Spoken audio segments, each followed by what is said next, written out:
building, well, you have to close them one by one.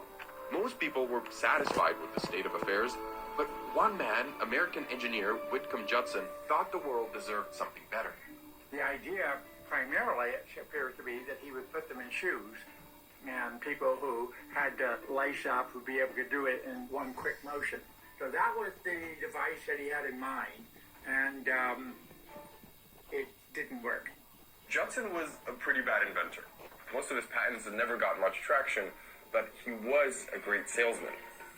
In 1893, at the Chicago World's Fair, he presented this fascinating device as the next big thing, claiming that in no time at all, this would replace buttons and laces, and not just on shoes, but on all sorts of garments.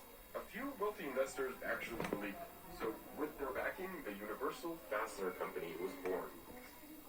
A decade later, the company managed to carve out a small niche, primarily selling its fasteners for women's skirts.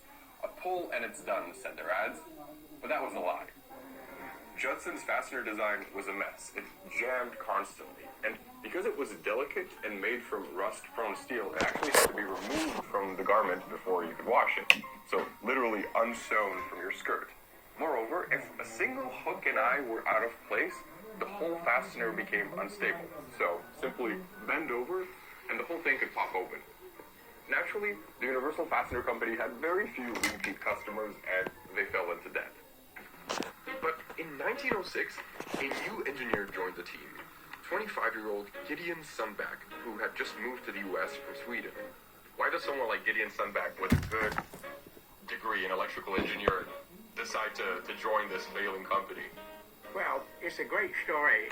See, one of the managers at the company had An absolutely drop-dead gorgeous daughter.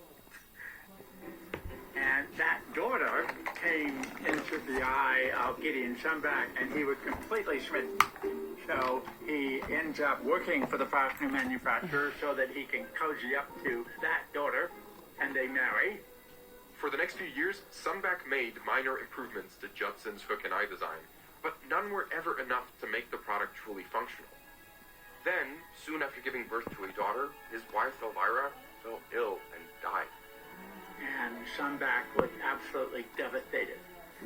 So the romantic tale is that he threw himself into his work at that point, out of fighting the grief from the loss of his wife.